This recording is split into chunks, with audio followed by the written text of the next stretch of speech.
సంగారెడ్డి జిల్లా పటాన్చెరు నియోజకవర్గం ఇంద్రేశం నుండి దౌలతాబాద్ వరకు బీటీ రోడ్డు నిర్మాణ పనులకు పటాన్చెరు ఎమ్మెల్యే గూడెం మైపాల్రెడ్డి స్థానిక నాయకులతో కలిసి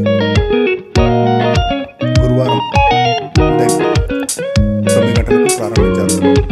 ఈ సందర్భంగా స్థానిక నాయకులు ఎమ్మెల్యేను శాలువతో ఘనంగా సన్మానించారు.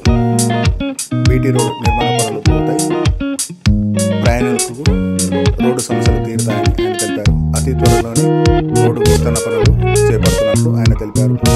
ఈ కార్యక్రమంలో స్థానిక నాయకులు